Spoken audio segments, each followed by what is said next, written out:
আবারও এলো বিপিএল, এমন কথাকলিতে রচনা করা হয়েছে এবারের বিপিএল থিম সং। আজ সন্ধ্যায় মিরপুর শেরেবাংলা স্টেডিয়ামে এই উপলক্ষে করা হয়েছিল এক আয়োজন। নতুন থিম সং এর কয়েকটি লাইন লিখেছেন স্বয়ং প্রধান উপদেষ্টা ডক্টর মোহাম্মদ ইউনূস। কুশল ইয়াসেরের রিপোর্ট।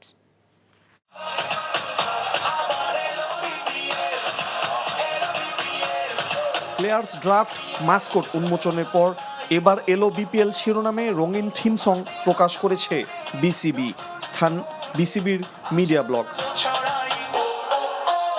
টুর্নামেন্ট আয়োজনে প্রধান উপদেষ্টা ডক্টর মোহাম্মদ ইউনূস নিজেই সম্পৃক্ত। থিম সঙ্গে তার লেখা কয়েকটি লাইনও রয়েছে। আমি তখন এতটা আশা করি নাই যে স্যার এতটা ইনভলভ হবেন পার্সোনালি, এবং স্যারের টিম সহকারে আমার থেকেও বেশি ইনভলভ ছিলেন, এবং ইভেন থিম সঙ্গেও স্যার কয়েকটা লাইন নিজে লিখে দিয়েছেন।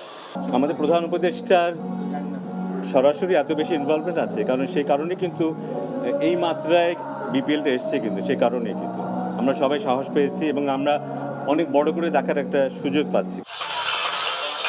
জুলাই বিপ্লবের নানা প্রতীকী ছবির সমন্বয়ে গ্রাফিটি প্রদর্শন করা হয়েছে এদিন। বিপ্লবে নিহত মুগ্ধর স্মরণে টুর্নামেন্ট জুড়ে দর্শকদের জন্য বিনামূল্যে পানির ব্যবস্থাও থাকবে। এবারে যে উদ্যোগটি, যে ফ্রি ওয়াটার কর্নার করা হয়েছে মুগ্ধর নামে, এই উদ্যোগের ফলে যারা দর্শক আসবে তারা সবাই উপকৃত হবে। 30 ডিসেম্বর শুরু হবে এবারের বিপিএল। উদ্বোধনী অনুষ্ঠান না থাকলেও জেলা জেলায় মিউজিক ফেস্টের আয়োজন থাকবে বিসিবির পক্ষ থেকে। কুশল ইয়াসির, এনটিভি নিউজ, ঢাকা।